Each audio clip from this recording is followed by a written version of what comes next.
I'm just going to tag you for a moment.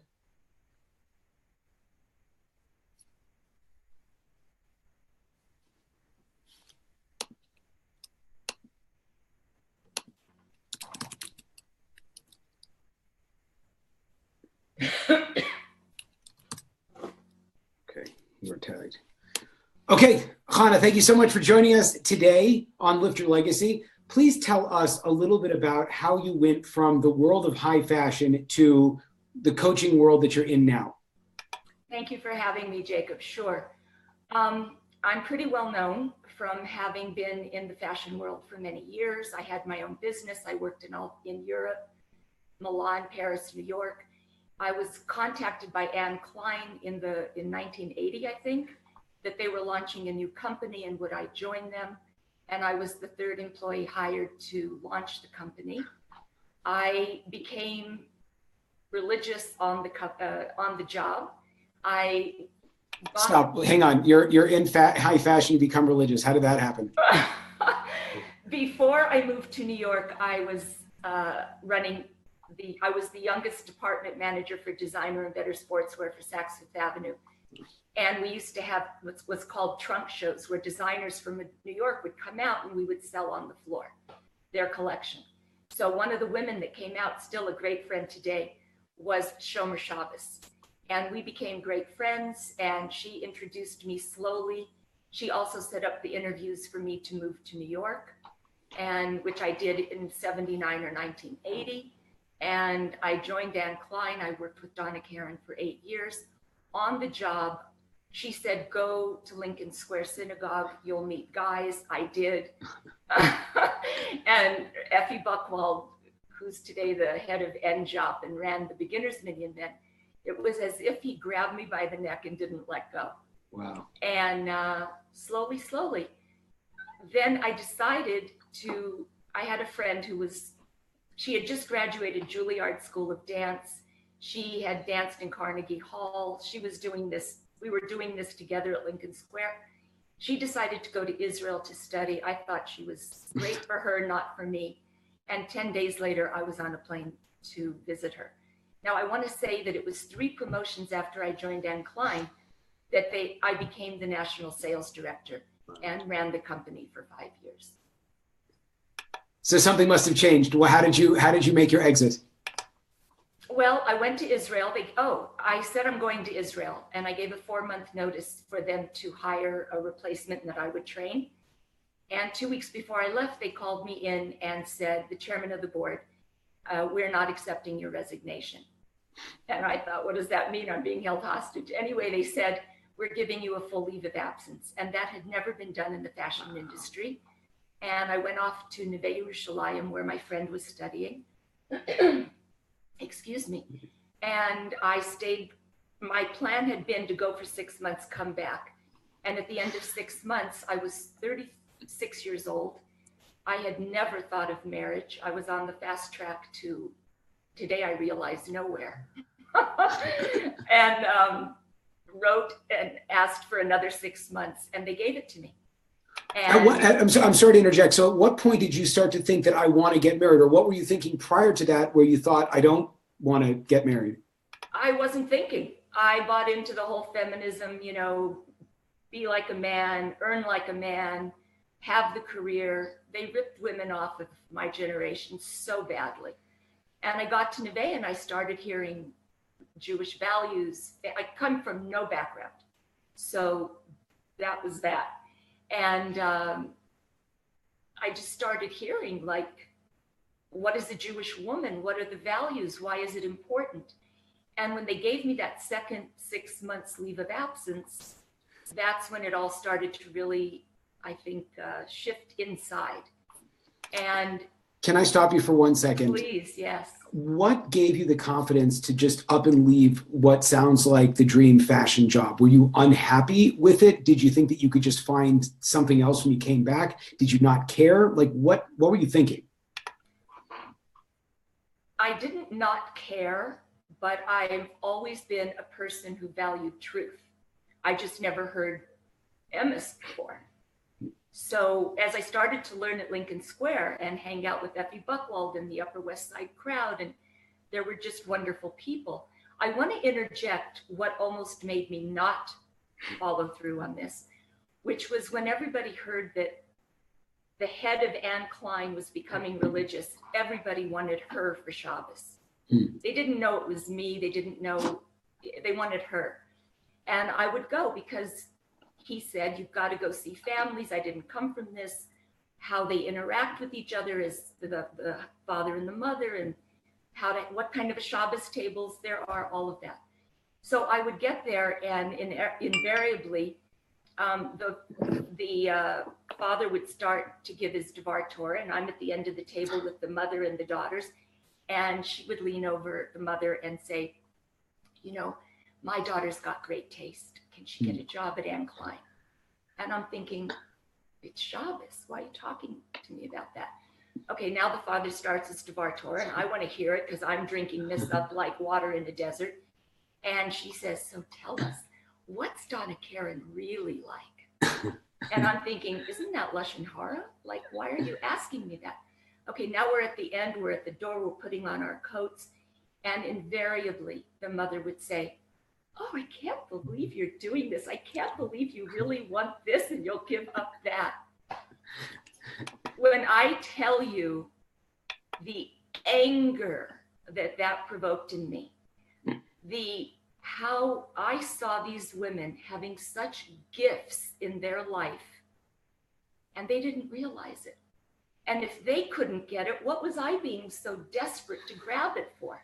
So that was something that I really had to work through and made a big difference. How did you work through that? Because I think that's a very fundamental issue that clearly was going on when you were getting involved, and I think you can see it as very clear now, is that people that have, you know, a Jewish background and have the Jewish life are oftentimes looking to the outside world, to people that have actually made it kind of outside of our circles, and really wanting that and wanting to be part of that, and sort of are stuck in halachic life because it's true, but there's still that very strong draw to, I don't want to call it the outside world, but to success and creativity in a societal sense.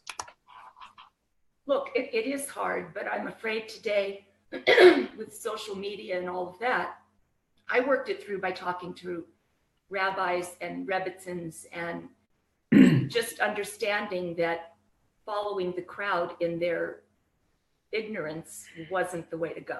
So that kept me on the path. But today things are just so culturally Jewish, and people aren't hanging on to what the values of it are. And so I just kept, I'm so sorry.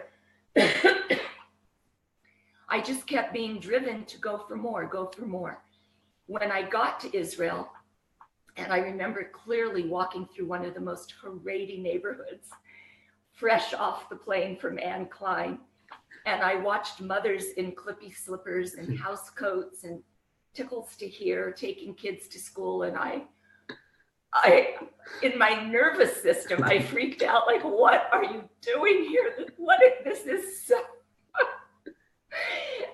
But again, I stayed with it, and I have clippy slippers and a house coat today, so it's very cool. Do you see that as a progression to not caring? Like, yeah, that's a phenomenal question. I realize this is all part of not what you're doing right now, but how have you made that piece? Do you seek to draw the fashion world into your practice as a firm person, or is it something that you just sort of left behind and now you do your own thing? Look, our entire life journey is brought to who we are today at whatever stage you are in your life. I don't think about fashion. I don't follow fashion. I couldn't tell you who the top designers are today. It's a different fashion world. I like how I care about how I present in terms of my fashion and what I look like. But I have to tell you, I was in a store with a non-religious woman growing in her Yiddishkeit here. I live in Las Vegas. And she said, you know, I admire you, but I just don't want to do that. And she goes like this to my whole body of how I was dressed. I said, you are so amazing. She goes, oh, I can't believe I just said that to you. Anyway, I said, you don't have to do this. You just have to be you and keep growing. So look,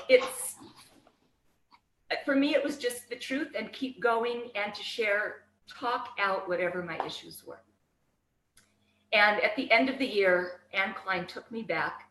I ran the petites division. And 3 months later, and I was now a frum woman, gave up the pants, which was very hard. It was easy in Israel. I didn't take any with me. But when I got back, Donna Karan, pleated pants, silk shirt, to die for, as they say. Then Rabbi Refson, the dean of Neve and founder of Neve Yerushalayim, where I studied, asked to meet with me and asked me to open his first office in the United States. And it didn't take 30 seconds because of the idea of Hakara Satov that we learned, the obligation of appreciation you're supposed to have in life. And I felt, what better way could I reach Jewish women than to do what I'm doing for Neve and to work with them.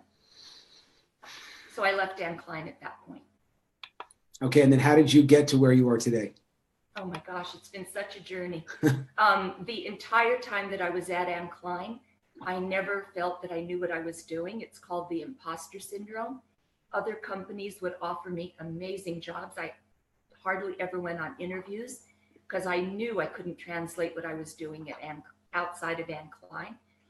Anyway, I'd always been on a seeker, a searcher of personal development. I got married at 40. I had my 2 sons at 41 and 42. And I divorced 8 years ago at just under 20 years of marriage. So I've definitely lived the life of many women.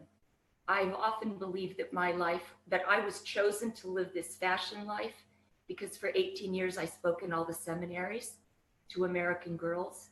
I'm known as the Anne Klein lady. And for many years, it angered me so much that that's how people saw me, and I knew it authentically. It wasn't me. You're saying because you didn't know how you built that. I'm saying is what do you mean? Because you didn't feel at peace with that. You didn't feel that properly represented you. When you say that wasn't you, what do you mean? I always felt that I got where I got because of willpower and the force of my personality. I have a very large presence in the world, in my space. And so you would have wanted to be known not as the Anne Klein lady. That was kind of like, because you see in a lot of speakers, like they're speaking because they've accomplished X in the outside world and they kind of bring it in. You wanted to be, just because you are Chana Gilman and you're awesome, so to speak, look what I've been able to accomplish with my life. Yeah, I never felt you see, a woman has to have a basic confidence level, and I never had that. Can you stop and explain that, please? Yes, you're getting me into some coaching here. That's what I was trying to do. Okay. The problem is that women don't believe in themselves. They feel we bring split energies to our life. And I did that very much in my career in the fashion industry. And as I moved away from it, I wanted to be seen as me versus the woman who ran Anne Klein, right? So it took a lot of work, and I felt for so many years that I was screeching, see me, I'm a good person. It's not about Anne Klein. I was so unaligned and such a mess inside. And then as my marriage began to spiral out of control, and I had made the decision that once I divorced, I was going to move back to the United States to be near my elderly parents. And I had my younger son was here. So I realized that if I didn't do something differently inside, I would recreate the same outside, which was this strong force of personality. I always viewed myself as a bull in a china closet. If I was asking you for something and you were the one in front of me, it was screeching for what I want. And I often got it just because I was louder and more bold. And those weren't the way I was comfortable in living. So I moved here and I began my healing process. I'm here 6 years. I had my father for 9 months. I was with him when he passed. My younger son now lives in Seattle, and I'm here with my elderly mother. She's in assisted living. And I want to say that that's just one of the greatest gifts of my life is to see her every day at this stage. But my healing process is wonderful. I really took deep dives into personal development and mindset. I learned that it is not connected to my religion and my religious practices, because I sat on the couch for years asking for things and nothing ever changed. And so there had to be a reason why. And that reason was in how I viewed myself inside.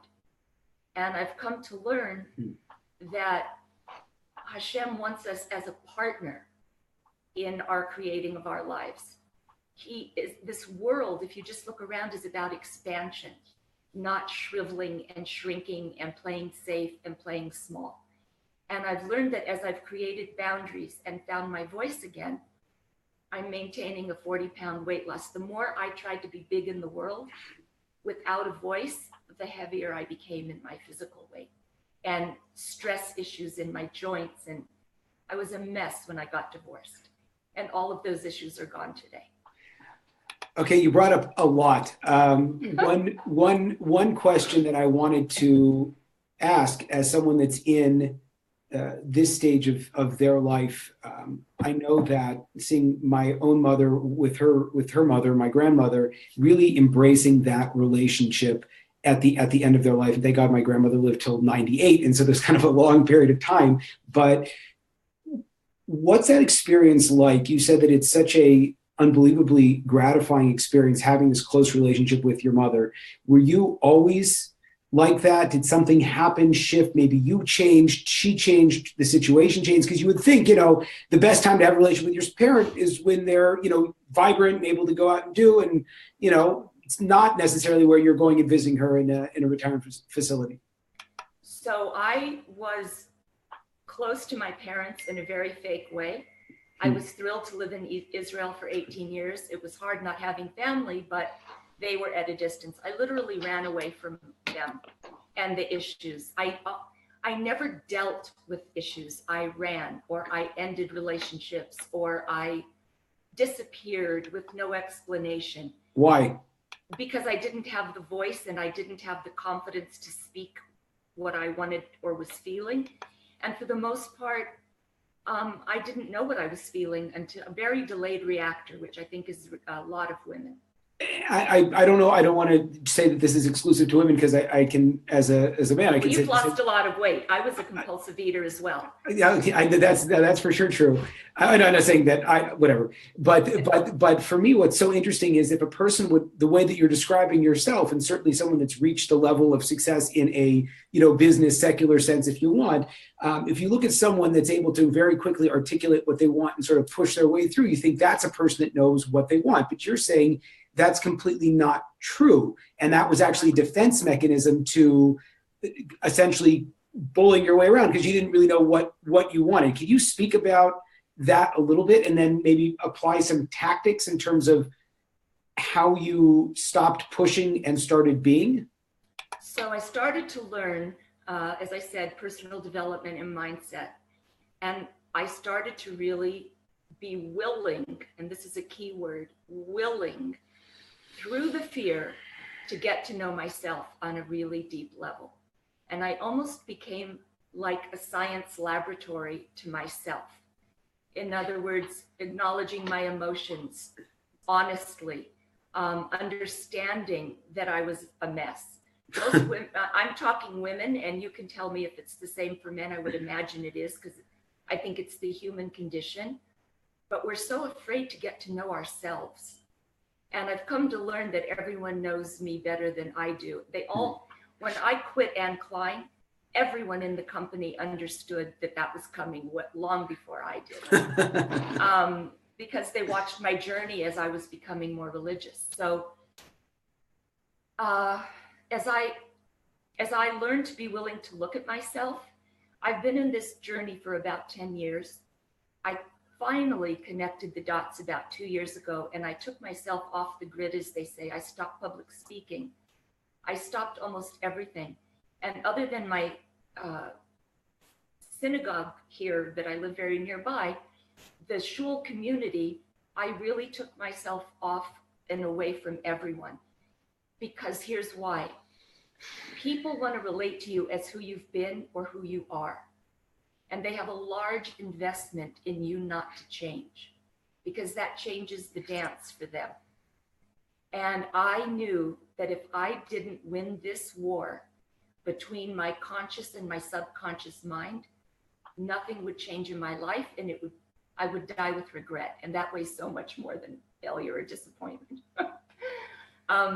So I took myself literally away from everyone, did this work. And it wasn't until April of this year that I understood the major fears that I had were about visibility and fear of judgment from people. So I signed up with a coach in April, and she taught us that the way to get through visibility issues is to become visible. And she said I had to start doing Facebook videos. So I did 15 videos on Facebook, came out of the closet that I am a coach, just like with my speaking. If you didn't know me, you didn't know I had anything to offer you. So in that way, nothing changed. I did the 15 videos. 15 videos later, she said, that's it, you have to go live. When I tell you I was sick to my stomach for 2 days, and then I did it, and I'm at 95 live videos on Facebook. I'm there every day. I have a private women's Facebook group with over 500 women. I teach in there, and it's breathtaking. And because here's what happens. We all have that dark place in our minds or in our hearts. We know that we're not lovable. We know that we don't deserve. We know that if they only knew the truth, whether it's the guy, the husband, the boss, the kids. And today, so many women don't believe that they have influence. They only feel they can get what they need by yelling louder in their homes and manipulating. When a woman goes to a husband or teenagers and says, I need to talk to you, it's like deer in the headlights, because they know you're coming after them. What did I do wrong? Da, da, da, da, da. So what we do is because we know we're off, we don't deal with the dark sides. They become almost like a comfort zone. We stop questioning, and we live kind of with a lot of powerlessness. But that can only last so long, and then we bleed out with anger. And that's the cycle. Powerless anger. And then your anger gets so bad, usually, that now your anger is the issue over the issue that whatever was the problem in the first place.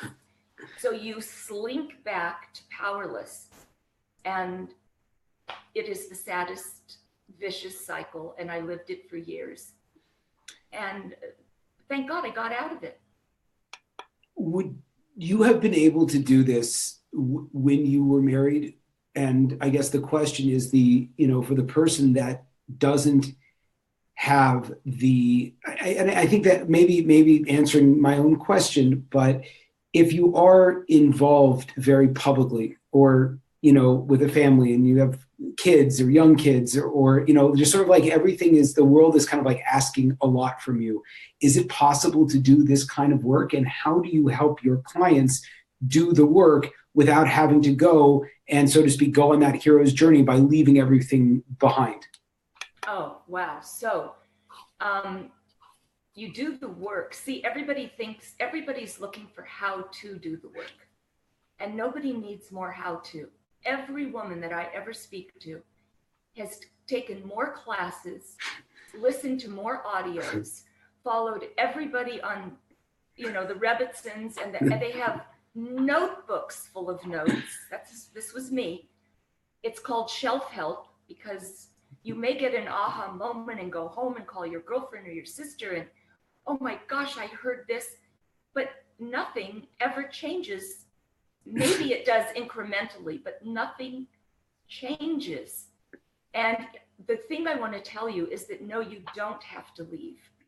Today, I've learned that, look, nobody wakes up and says, I'm going to shoot myself in my foot today and ruin my life.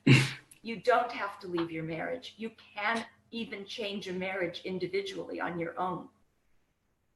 That being said, the work isn't heavy lifting or more information. The work is mental. It's mindset.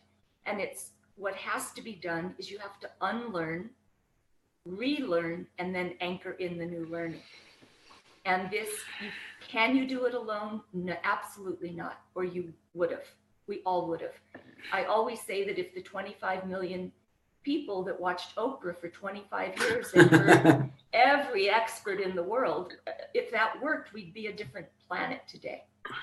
You need support. You need a group that's willing to pull you to your vision rather than to say, what do you need it for? You can't afford it.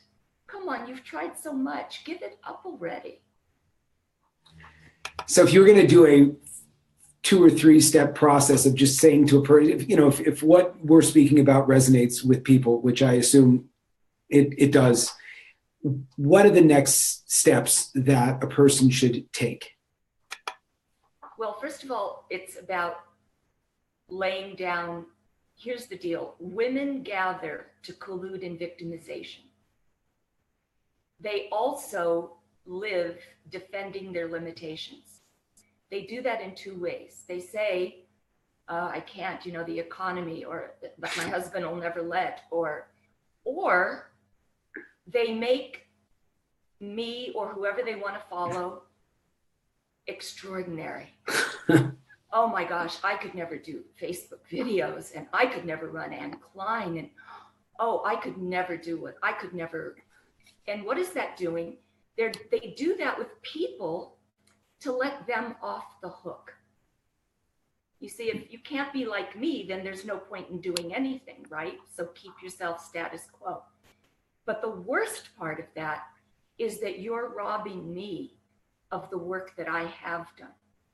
I didn't wake up extraordinary. Everyone says, oh, honey, you're just so amazing. You're on Facebook and you're an overnight success on Facebook. I am a 30-year overnight success with a major focus in the last 10 years. Don't rob people of what they've been willing to learn and invest in just because you aren't. That's a big piece. So women collude in victimization. Studies show, this, Jacob, that we are the average of the 5 people closest to us. So whether that's in relationship, finances, your professional life, time and money, health, spirituality. When I got divorced, I want to remarry. When I looked at the people I'm turning to talk about dates or the fact that I want to get married, 3 were divorced, 2 were in a miserable relationship. Everyone's saying there's no good men at this age. Oh my God, give it up, Chana. Who do you think you're kidding? Really? So, there's ways to eliminate that. Look, what I did in my own life is I identified 5 areas that I needed to work on that I believe most women aren't taught about. Okay, what are they? The first one is learning to create a solid emotional platform. Most of us are so out of control with our emotions. The kid's chutzpah and we're flying off the handle. The guy sends an inappropriate text and you're on Facebook asking 46 women that you've never met, what should I say back? In our ages, it's time to be an adult woman and not a scared 14, 15, 18-year-old girl. And that's usually who's running our show. So you've got to master your emotional state. You've got to understand who you are in your mind. Subconsciously is what's running our mind. 0 to 7 is when these thoughts get formed. They become habitual, and 90% of our life is lived habitually. So the Hashem, universe, it's all energy, matches what we're thinking in the subconscious mind.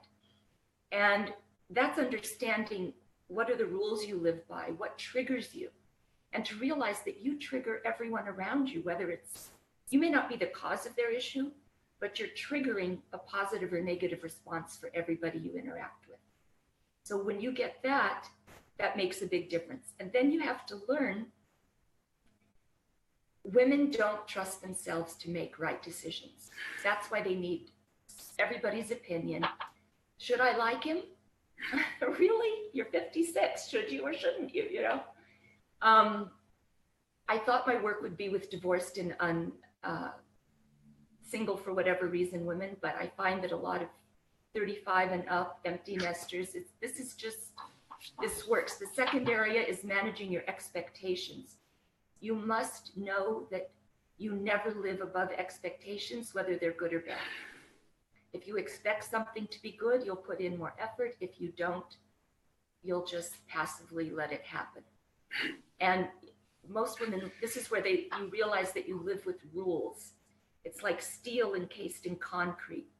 Well, that wouldn't work for me. We never did it that way. Are you kidding? I couldn't do that. Okay.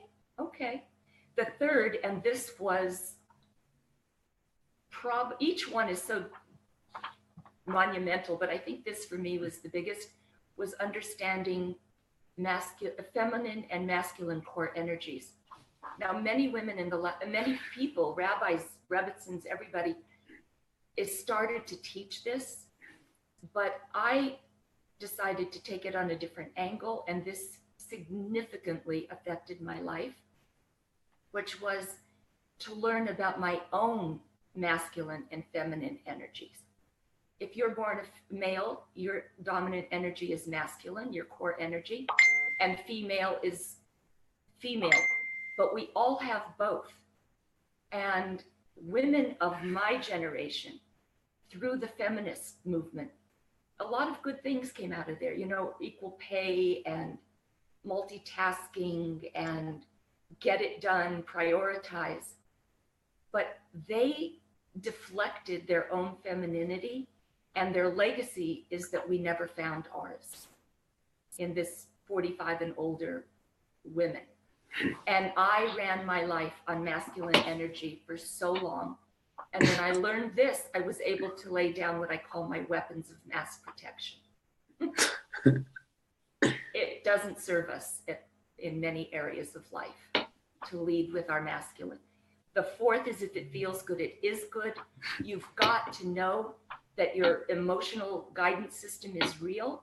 You live in your nervous system.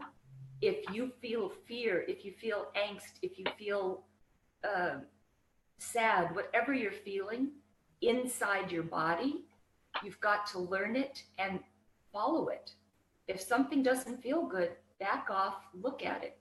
And if it feels good, go with it. This is how you learn to become a conscious creator. And the fifth area. Can I just ask one question? And that's something that this is a major area that I'm thinking about a lot. Isn't there just stuff that you have to push through? Isn't there an idea that this is uncomfortable, but I have to get somewhere else? Or do you take a much more, I don't even know, like, you know, I was just listening to a samurai book, you know, and you know, do you learn to work with nature, or do you learn to push against your nature? How do you balance those two things of, this doesn't feel right, but I have to push through, or saying, no, this doesn't feel right, I have to go a different direction? Well, the beginning is understanding that I don't feel right in my life in general. And how do you know that? How do you know how your life is working? Look at your results. Is there money in your bank account? How's the marriage working out for you? Are you dating what every woman says are the creeps? Why are they always finding you? I don't need them. So look at yourself. And the first thing is to decide that I need to do this. I need to really begin to get honest. Secondly, it is not to fight against yourself, but to go with yourself. You know, there's a tug of rope game that we used to play as kids, right? Everybody's pulling, who's going to win? And we think it's you win if you pull harder. But the truth is you win if you drop the rope, if you drop your resistance. So it's working with the energy. It's working with yourself. It's working with Hashem, because he won't match our words. He matches the split energy. I, Chana Gilman, really want to get married. But if I come with, you know, I'm divorced, if he ever found out how really unlovable I am, you know, if they only knew, nobody's going to look at me till I lose 10, 20, 30 pounds. There's no good guys at this age. Who am I kidding? That's your energy vibrating, and that's what gets matched. And the most of this is on a subconscious level. So I say you've got to go through, I blow through comfort zones today. Do I get scared? Yes. Do I get taken down? Absolutely. But in what most women do, let's say something happens and they get enraged and they say, oh my God, he said it again. She did it again. The kid was again. And they're all over it with the drama. And then they beat themselves up with the stick because I really shouldn't be feeling this. Why do I feel this? It shouldn't get to me. And I want to feel love. And I want to, and that's too big a leap. The very best you can do if you're enraged is to crawl up your emotional state to anger, and then to the next and to the next. I work with an emotional scale. If you're on the right side, you're tanked. If you're on the left side, you're great. All you have to do when you're in a bad state is nothing. Just get yourself back up. There's tools and strategies to get back over it, and you always want to be on the left side. And the fifth area, just to finish this up, is learning to live with a growth mindset and to celebrate your wins. Women do not give themselves credit for the smallest things in the world. In my group, we experienced it last week.